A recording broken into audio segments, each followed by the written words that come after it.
O abandono à providência divina, do Padre Jean-Pierre de Caussade. Capítulo 8. A perfeição das almas e a excelência dos diversos estados medem-se pela fidelidade à ordem de Deus. A ordem de Deus confere a todas as coisas a respeito da alma que com ela se conforma, um valor sobrenatural e divino. Tudo que essa ordem prescreve, tudo que contém, todos os objetos aos quais ela se estende, tornam-se perfeição e santidade, porque a sua virtude não tem limites e diviniza todas as coisas em que toca. Mas, para não se desviar nem para a direita, nem para a esquerda, a alma precisa de não seguir inspiração alguma que julgue recebida de Deus, antes de se ter certificado de que essa inspiração não se afasta dos deveres do seu estado. Estes deveres são a manifestação mais certa da ordem de Deus, e nada lhes deve ser anteposto. Neste ponto, nada há a temer, nada a excluir nem distinguir. Os momentos consagrados ao cumprimento dos próprios deveres são para a alma os mais preciosos e os mais salutares. Por isso mesmo que lhe dão a segurança indubitável de que se conforma com o beneplácito de Deus. Toda virtude do que se chama santo reside nesta ordem de Deus, e assim nada se deve rejeitar sem procurar conhecê-la, mas antes abraçar tudo que venha de sua parte e nada sem ela. Os livros, os conselhos dos sábios, as orações vocais, os afetos interiores, se a ordem de Deus os prescreve, tudo isso instrui, tudo dirige e une. Erra o quietismo ao desdenhar esses meios e tudo o que é sensível, porque há almas que Deus quer fazer seguir sempre por este caminho, o qual os seus estados e as suas inclinações traçam claramente. Em vão se imaginam outras formas de abandono, das quais esteja excluída toda atividade própria, quando a ordem divina é que move a alma, está em ação a santidade. Além dos deveres impostos a cada um pelo próprio estado, Deus pode ainda pedir certas ações que não estão contidas nestes deveres, conquanto não lhes sejam opostas. A inclinação e a inspiração são, neste caso, o sinal da ordem divina, e o mais perfeito para as almas que Deus assim conduz é ajuntar as coisas prescritas às coisas inspiradas, mas com as precauções que a inspiração exige para não lesar os deveres de estado nem as coisas de pura providência. Deus forma os santos como bem lhe apraz. A sua ordem é que os faz a todos, e todos devem ser sujeitos a essa ordem. Esta sujeição é o verdadeiro abandono, é o que há de mais perfeito. O cumprimento dos deveres de estado e a aceitação das disposições da providência é o patrimônio comum de todos os santos. Vivem escondidos na obscuridade para evitar os funestos escolhos do mundo, mas não é nisso que fazem consistir a própria santidade, a qual toda se resume na submissão à ordem de Deus. Quanto mais esta submissão se torna absoluta, tanto mais eles se santificam. Não se deve pensar que aqueles em quem Deus faz brilhar as virtudes por meio de ações singulares e extraordinárias, por inclinações e inspirações não suspeitas, vão por isso menos pelo caminho do abandono. Uma vez que a ordem de Deus lhes impõe como um dever estas obras esplendorosas, eles não se abandonariam a Deus e à sua santíssima vontade, e essa não seria neles a senhora de todos os seus momentos, e todos os seus momentos não seriam vontade de Deus, se contentassem com os deveres do próprio estado e com as coisas de pura providência. Tem de estender-se e medir-se pela extensão dos desígnios de Deus neste caminho que lhes é assinalado pela inclinação. A inspiração deve ser para eles um dever ao qual têm de permanecer fiéis. E como há almas cujo dever é totalmente marcado por uma lei exterior em que se devem encerrar, porque a ordem de Deus as encerra nele, é necessário que as outras, além do dever exterior, sejam também fiéis a esta lei interior que o Espírito Santo lhes grava no coração. Mas quem são os mais santos? Querer sabê-lo é curiosidade vã. Cada um de nós deve seguir o caminho que lhe foi traçado.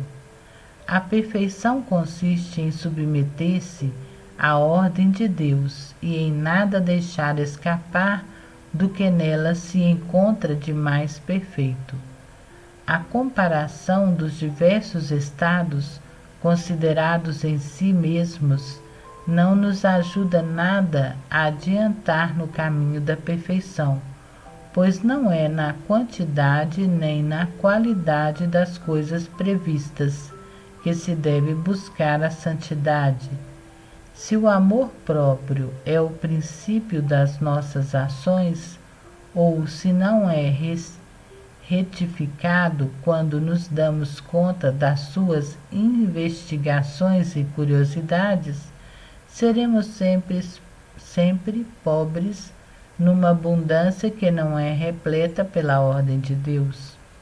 Contudo, para de algum modo decidir a questão, penso que a santidade corresponde ao amor que temos ao beneplácito de Deus, e que quanto mais esta vontade e esta ordem forem amadas, seja qual for a ação material que elas prescrevam, tanto mais santidade haverá. E isto é o que vemos em Jesus, Maria e José, pois na sua vida particular há mais amor do que magnificência, e mais forma do que matéria. Nem se escreve de pessoas tão santas que tenham procurado a santidade das coisas, mas unicamente a santidade nas coisas. Deve, portanto, concluir-se que não há caminho particular que seja o mais perfeito, mas que o mais perfeito em geral é a submissão à ordem de Deus, quer no cumprimento dos deveres exteriores, quer nas disposições interiores. Julgo que se as almas que tendem seriamente para a santidade fossem instruídas sobre este modo de proceder que devem observar, evitariam muitas dificuldades. E isto, digo, quer das pessoas do mundo, quer das que abraçaram a vida religiosa. Se as primeiras soubessem o mérito escondido no que em cada instante têm entre as mãos, isto é, nas suas obrigações de cada dia e nos deveres ordinários do próprio Estado, se as segundas chegassem a persuadir-se que o fundo da santidade consiste nas coisas de que não fazem caso e que consideram mesmo como sendo-lhes estranhas, se estas duas classes de pessoa compreendessem que para se elevarem ao mais alto grau de perfeição, as cruzes providenciais que o próprio Estado lhe proporciona a cada instante lhes abrem um caminho bem mais seguro e mais breve do que os estados e as obras extraordinárias, e que a verdadeira pedra filosofal é a submissão à ordem de Deus, que transforma em ouro todas as suas ocupações, os seus desgostos e os seus sofrimentos. Oh, como seriam felizes! Quanta consolação e quanta coragem tirariam destes pensamentos, que para abraçar a amizade de Deus e todas as glórias do céu não têm que fazer mais nada do que fazem, nem sofrer mais nada do que sofrem, e o que deixam perder e têm em conta de nada bastaria para conseguir uma santidade eminente. Quanto eu desejaria, ó meu Deus, ser o arauto desta santa vontade e ensinar a toda classe de pessoas que não há nada tão fácil nem tão comum, nem que seja tanto à mão de toda a gente como a santidade. Oh, como eu desejaria fazer compreender bem que assim como o bom e o mau ladrão não tinham coisas diferentes que fazer ou sofrer para ser santos, assim duas almas, uma das quais é mundana e a outra interior e espiritual, não tem que fazer ou sofrer mais uma do que a outra. A que se santifica adquire a eterna felicidade, fazendo com submissão à vossa vontade aquilo mesmo que faz por fantasia aquela que se condena. E esta última condena-se sofrendo com amargura e murmuração o que suporta com resignação aquela que se salva. O que é diferente, portanto, é só o coração. Ó queridas almas, que ledes estas palavras, olhai que não vos há de custar mais fazer o que fazeis, sofrer o que sofreis. Só tendes que mudar o coração. E pelo coração entende-se a vontade. Esta mudança consiste, pois, em amar com a vontade aquilo que nos sucede por ordem de Deus. A santidade é simplesmente um fiat, uma disposição de vontade conforme à vontade de Deus. Haverá coisa mais fácil? De fato, quem não pode amar uma vontade tão amável e tão boa? Amemo-la, pois, e este amor bastará para tudo em nós, se tornará divino. E este amor bastará para tudo em nós se tornar divino. Fim do capítulo 8.